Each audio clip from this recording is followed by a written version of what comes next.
Welcome everyone to Almost Cancelled. I am Peter, that is Connor, and we are going to talk about Clarice, Season 1, Episode 1. It's called The Silence is Over.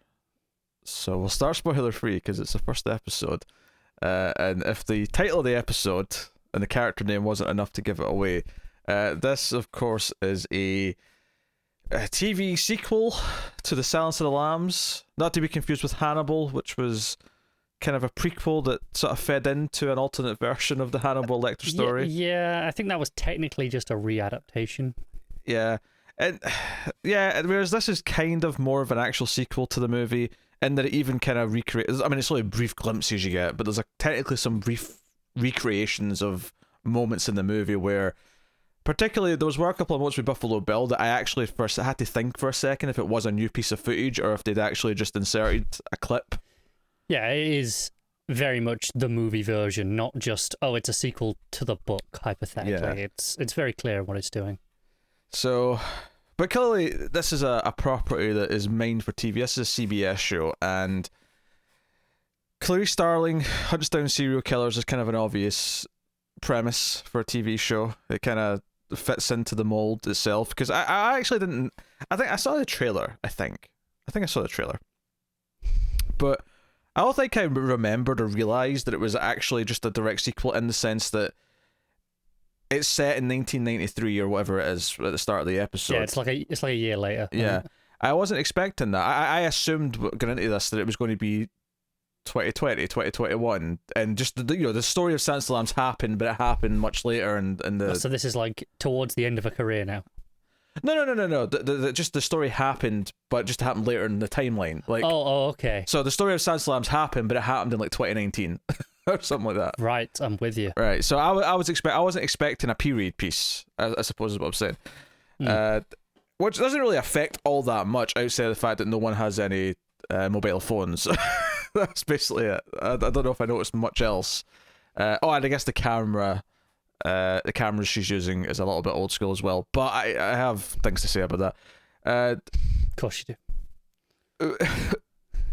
Okay, so I mean, what did you think then of the it's a CBS procedural about hunting serial killers. It just happens to be a Silence of the Lambs sequel. That pretty much sums it up. And that is my thoughts on it. I could copy and paste from pretty much any of these shows. It's another one. The only reason we're even paying any attention to it is that it has a brand recognition. If this was just the CBS show that premiered this week, we wouldn't have even given it a second glance. No. But and obviously most of what we're going to talk about in a minute is probably going to be how it connects to the movie and what it does to feel like it's a true sequel and the ups and downs of that. But just on its own, did you remotely enjoy the pilot? Did you actually get anything out of the mystery or the case? No. Yeah. I will say I didn't hate it as much as some other, network pilots. I've seen worse. Especially in the crime procedural elements. There are a lot worse out there. This is mostly inoffensive, but still very bland and kind of boring. Yeah, it's bland. It's just kind of generic. All of the harsh things I have to say about this have less to do with the crime procedural that it is on a CBS channel, even though that's not a thing I like. It's more to do with some of the sequely nostalgia trip, like easy access to some people caring in their feelings stuff, which some of it makes sense. Like some of it, I actually think the actress is doing a pretty good job of matching the accent that Jodie Foster had in the movie. It's one of those things where I always forget about the accent. Mm-hmm. Like when I haven't watched the movie for a while, I kind of forget about it. And then, she opened her mouth and I wasn't expecting it for the same reason. And then it came out and I was like, oh yeah, that's actually quite good. Yeah, I think her general feeling is, or general sort of, I don't want to say impression, that sounds like an insult, but trying to continue that performance, feeling like you're continuing that version of because the Hannibal movie that came out in like 2000 that Ridley Scott directed, where they replaced Jodie Foster with Julianne Moore in that movie never remotely even felt like she was the same character. That was one of the things. I don't think she was trying to be. I'm not sure if that was on her or that was a directorial choice. Whereas in this, and almost to a fault, this tries to really make it feel like it's a sequel, like that takes up right after. She's got the same green coat on, which is fine. Like most of any one of these things is fine on its own. But there was a point after about 5 minutes where I'm like, okay, is there anything else you want to like reference for the movie? Is there anything else you want to visually point out or bring up? There was. Oh, there definitely was. I mean, because the opening scene is her in therapy, and it makes sense she'd be in therapy given what she went through. But I guess one of the thing that made me roll my eyes in that first scene though is that she had to fit in the phrase quid pro quo at one point. And I'm like, oh yeah, you have to reference something to talk to Hannibal Lecter about. And that felt a little bit of the, it's not a prequel, but it's kind of doing the same things that a prequel does. And it's like, hey, remember that thing? I think it's fair to say that prequels and nostalgia sequels suffer from a lot of the same things, yeah. Yeah, there's a big overlap. Yeah, which I think fundamentally leads to my big problem with the premise of this show, is that in order to actually have the feeling and drama they want of it being a Silence of the Lambs sequel that feels like a TV version of Silence of the Lambs, is that they have to do what a lot of movie sequels do that I also hate, which is they have to kind of disregard the fact that the character had a complete arc that solved a problem in the movie, and just kind of still, because it felt, even the title of this and the advertising campaign is "The Silence is Over," but the whole point of the arc in the movie was that the lambs were screaming, and this was like a metaphorical silence, and often was her getting over a thing. So the fact that it's saying the silence is over is then basically saying, yeah, we're just scrapping that arc. It's gone. The silence is not over. Full on you for thinking we'd let that story feel finished. We're just going to... They're screaming again, and she's all disturbed inside, and she doesn't know how to cope, and she's having PTSD and stuff. And sure, in a realistic sense, she probably would have PTSD given what she went through. That's fine. Yeah, it's frustrating, because here's the thing about TV, movies, storytelling in general, is there are a lot of things that do happen in real life. Mm-hmm. But if they happen in TV or in a story, we call foul on it and say, no, this is bullshit. Like in life, coincidences happen. But in a TV show, too many coincidences in a story, and it starts to feel unrealistic. Yeah, you can start with one, because that's fine. That's your incite incident that gets things going. You can maybe get away with one or two very rare coincidences later, because they can maybe make a dramatic point of having the coincidence happen. So, there is ways it works, right. But in life, coincidences happen all the time, and they're meaningless. Yeah. But and this kind of falls into the same thing here, where, her arc in that movie was over, but as a person, shit carries on. Of course, she's still got other problems. It wasn't neatly just fixed, right?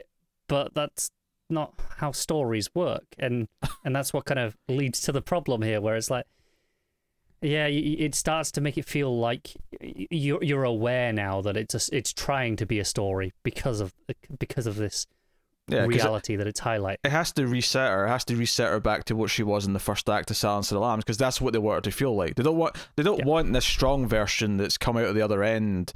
Went through the cocoon, the metamorphosis that a butterfly does, because they love showing you, because she has nightmares, she has visions of butterflies and moths. We have to have that. I'm going to come back to something when we're in spoilers. Sure. Yeah, still spoiler free. Yeah. And it actually brings back a surprising number of characters from the movie. It does. Some of which you'll remember, some of which you'll just sort of get from context. It's one of those things where I only vaguely remembered, even though I've seen it a bunch of times. Oh yeah, the woman who was kidnapped, her mother was like a senator, or if you'd asked me before watching this, I could never have told you that. No, even though, like I say, I've seen it a good handful of times. But it was when they sort of brought her up, and I was kind of like, oh wait, wasn't the Catherine's mum like something? And then she said, and then a couple of it was like a minute later, she said in the scene, what you did for my daughter, and I'm like, oh yes, okay, it's coming back, yeah. But she wasn't exactly like a big feature in the movie. I mean, she was in the scenes, I think, but she wasn't like a huge prominent part of it. But she's putting together a task force. The premise of the show is that she's determined to, clamp down on serial killers.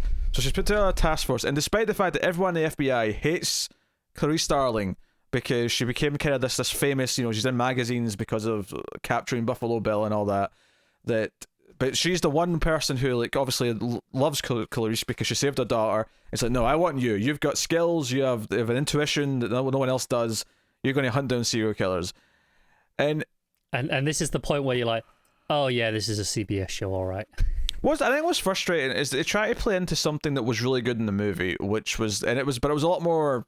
How was it? I don't want to say subtle, but it was a lot more nuanced. Yeah, nuanced. But it really played, and this was something when I went back and watched it sort of later in life. I think when we reviewed it, I really was picking up on a lot of it. Was her being like the one woman in a sea of men who were all doing this job, and this episode kind of tries to tap into that a little bit, but it feels a lot more just kind of, I don't know, TV drama as opposed to actual like a subtext. It feels like it's here because we want the asshole boss man who doesn't believe in her to constantly. Right, I can actually like boil it down because in the movie, yes, there are a lot of men, and that's kind of we're talking about that as a big theme. She's very isolated, but they're not acting like stereotypical, we're doing all this, crazy, guy shit. It's just, no, there's a lot of men there and she feels alone, and that's a part of it. And they do underestimate her. I mean, obviously it's different in this episode, because in this episode they're saying cliche things, they're playing pranks on her, they're being all like frat bros. Yeah. And I'm like, okay, I get it. You really want me to get this, and that's. I think that's why I say nuance instead of subtlety, because like I say, I don't think the movie is particularly subtle because it wants to make its point, but it's got layers to it, and it's not, it's not just playing it to a cliche. Yeah, there's one particular moment where Catherine, who was the kidnap victim in the movie, we hear about her in this episode, and there's a scene in the episode where we finally get to see her, and the way that scene was shot and the way it kind of revealed her made me laugh out loud with how over the top and dramatic it was being, and just like the way it was showing, like, how messed up she is after having survived this trauma and her PTSD. Oh yeah, all the shots of the refraction, like seeing her through a glass, like and not quite seeing the full face. It's all this distorted image. I think at one point there was even like a smashed mirror or something, and you see like all the shattered fragments. I think there might be. It's all over the place in that scene. And just while we're on, I kind of hated a lot of this conversation.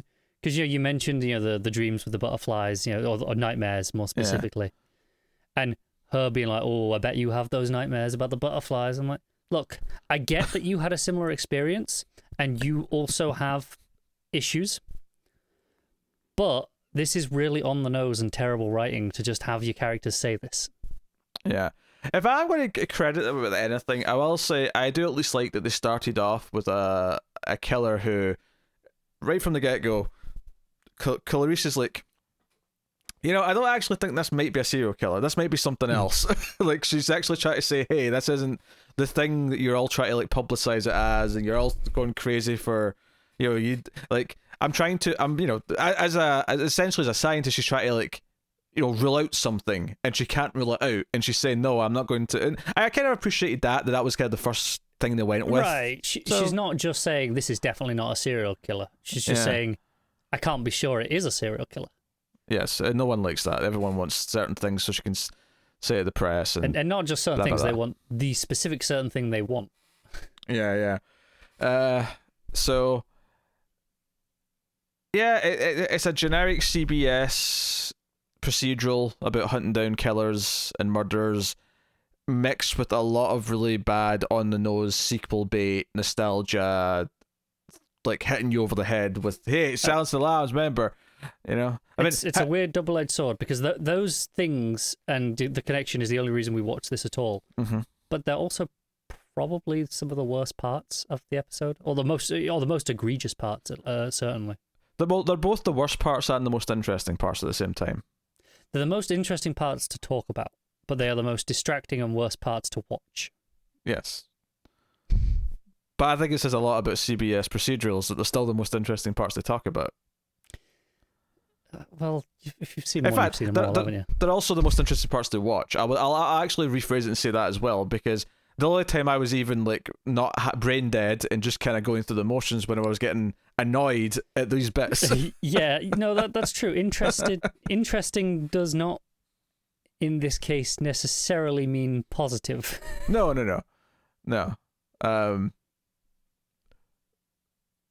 Yeah, I mean, I don't even know what else to say as a spoiler free.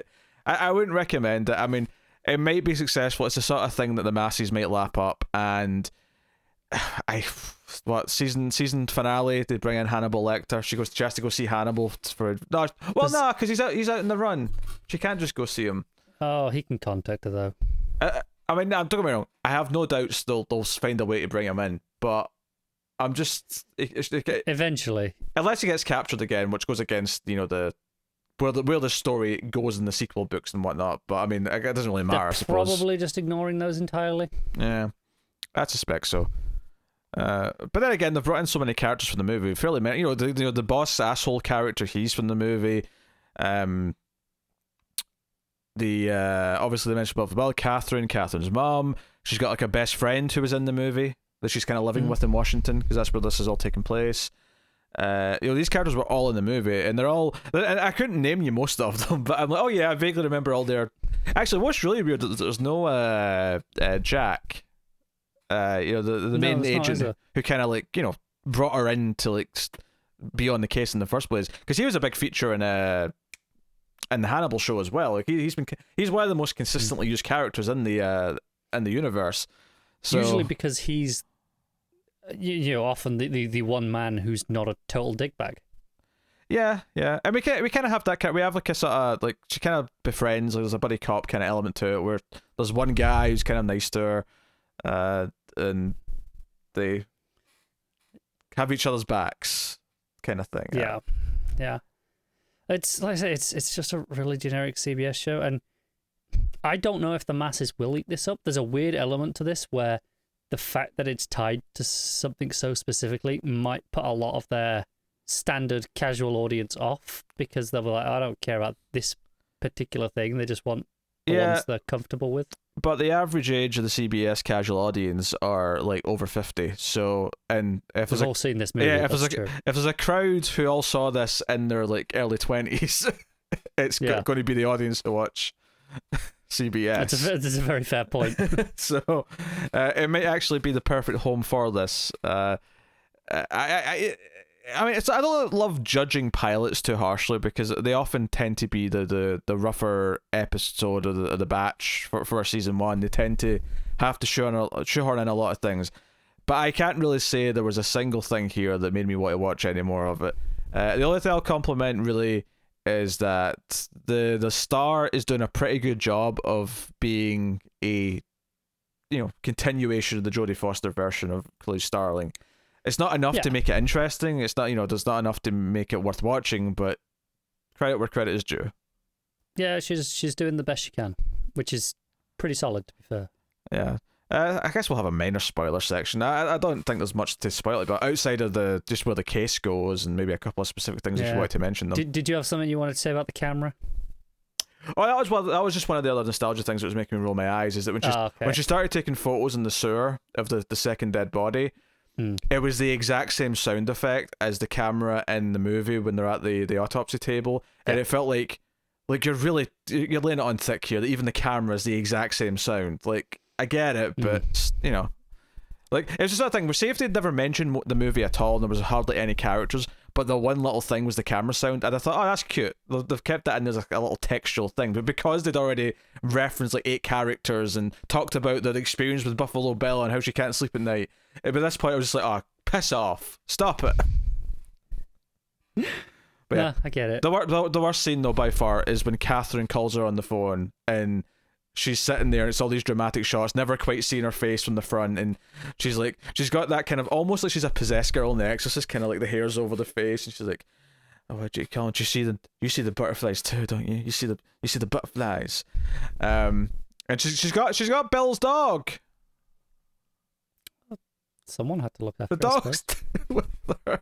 I don't know if that's good for your psyche. I'll take my kidnapper's dog after he's been killed. It's probably not great, I'll be honest. But I mean, she's clearly not in that great a place, so maybe it's all the dog's fault. Oh dear. Yeah, she doesn't look. She's been taking care of herself. Hasn't had a bath in a while. It puts the lotion in the basket. All right. Yeah. No, I think her mum made a point of saying that she's really thin now, because obviously, Buffalo Bill targeted bigger girls, and she was like, well, yeah, now she's really thin. Doesn't take a genius to work that one out. Yeah. It's funny you say that, and all I can hear is Buffalo Bill. When Jodie Foster comes to the door in the movie, and he's trying to play dumb, and he says, "Hey, have you ever met this, Catherine, blah, blah?" He's like, "Was she a great big fat girl?" As Delaney responds with, Ted Levine's performance is transcendent. It's a transcendent. I think that's also, like, a part of the problem with this episode is it just makes you think of the movie, which is so much better. Yes, this is just generic TV. The movie was, a staple for a reason, and had a lot of cards. And the fact that, Buffalo Bill, Ted Levine Buffalo Bill performance goes kind of almost underappreciated, because obviously there's so much attention on Jodie Foster and Anthony Hopkins, rightfully so, because they're fantastic in it. But there is other good performances in that movie, and yeah, no, there are. So, and I think that, that's the thing though. I watched this episode and I'm like, the biggest thing it has going for it is it made me want to watch the movie again. Yes, but not episode 2. No, God, no. Yeah, the actual case. Yeah, it turns out that it's not a serial killer. It's not chaotic enough. It's too. It's like someone's trying to pretend it's a serial killer to throw the authorities off the scent, and they uncover some sort of conspiracy where there was trials or something, and some reporter was trying to talk to all these various people who were involved, and it's all the people who were involved who had either kids or relatives who had autism, and because they were going to speak to this reporter, they were all killed, and then the reporter was going to be killed at the end, but then Clarice figures this out and comes in and saves her. She was getting killed differently though, so it wouldn't look like it was connected to the others, because that might actually link them all if people weren't looking close enough. Or so this was like more of a hitman that had been hired for this one. And of course the mystery is that we don't know who hired him. Yeah, so there's a season mystery, which, so as much as I appreciate that it wasn't a serial killer to start with, because I think that's actually notable to do that in your first Silence of the Lambs TV show episode, I can't say I'm thrilled with the concept of the season-long mystery of who's behind the organized killings of these people. It's the sort of thing that was fine for an episode. Yes. But it is not compelling enough for a season. Yes. I mean, it could be with the right, writing director and all that jazz, but clearly... I mean, in this show, was implied. Yeah. But clearly that's not the case in this.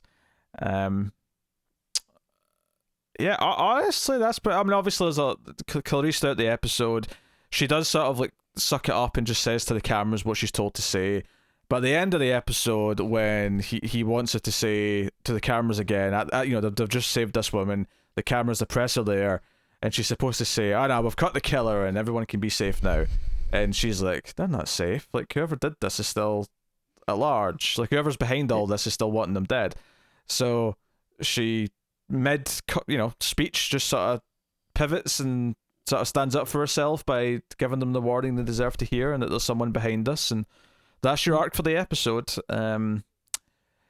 It's just, I think the frustrating part is that Clarice Starling at the end of the movie, I buy would have just went straight to this speech. Like, I buy that she was already strong enough to do that, but the show needs her to be weaker so they can just do the arc again.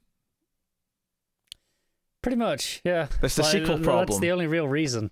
They don't come up with a new arc for the character. They just find a way to do the same one again, and that's. And that works in certain genres where the arc's not the important part. If you're just there for a schlocky movie of some kind, but Silence of the Lambs was not some schlocky movie. It was like a genuinely good film with characters that had interesting stories and beginnings and middles and ends, and also, if you want to stretch this out into presumably a 20-ish episode season, I'm assuming that's what CBS are going to do with it. Oh yeah, the sad part is though, is that the elements that they kind of have in there as well could be enough if you just focus on them.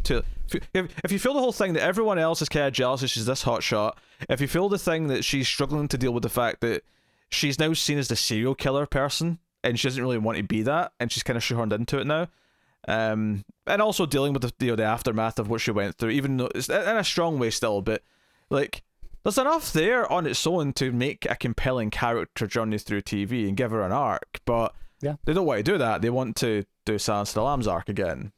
So yeah, they basically want to just adapt Silence of the Lambs without adapting Silence of the Lambs. Pretty much. Yes. It kind of sucks, everyone. It's really just bland. It's not the worst thing I've ever seen, but it's Blandy McBlanderson bland. It's the definition of a just straight 4 out of 10 if I've ever seen one, and it really is. Like, you know, and I have to put it below the average line, but it's not terrible enough to go into the right shitty end of the score. It's just there's a 4 out of 10. Yeah, and like I said at the start of this, if this didn't have, you know, the brand attached to it of something we recognize and like, we would not have given this a second glance.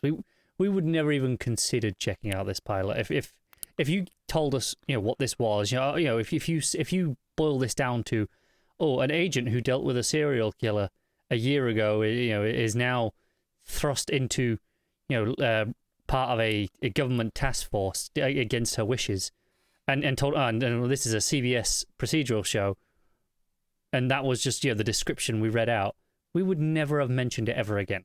I think that's a mistake. I think we've made a mistake in the past few years by not looking at FBI and FBI Most Wanted. Do you know they're making a CSI Vegas? We should try that one out when it starts. I don't know if they are or not, because for all I know, that already exists 10 years ago. No, they are. I saw it in the news earlier. They hired some cast for it. They're doing a new spin-off. Because they all ended, right? They finally finished all the CSI shows. Every single one was done. Really? I think so. I think we got to a point where they let it die. I think they did, but now they're reviving it. Well, yeah, obviously. I mean, the only surprising part of this is that it stopped at all. I think it did. Yeah, because the main one definitely finished, and New York definitely. I don't think Miami is still going. I think Miami's been done for a while too. Probably, yeah. So I don't know. There's too many to keep up with. You got your CSIs, your NCISs, FBIs as well now. SEAL teams. All right, well, there you go. That's your Clarice review. I do not recommend it, so thank you very much for joining us. You can, of course, like and subscribe, all that stuff. Get us on the Twitters at mailed_fuzz for channel updates. If you want to support the show, you can obviously do those things. They do help on YouTube a lot, but you can also do it financially over at patreon.com/mailfuzztv for as little as $1 per month and get some bonuses for your troubles and help keep all the content coming. But otherwise, that is us, so thank you once again for watching or listening. We always appreciate it. Keep watching TV. Have you got any vanilla?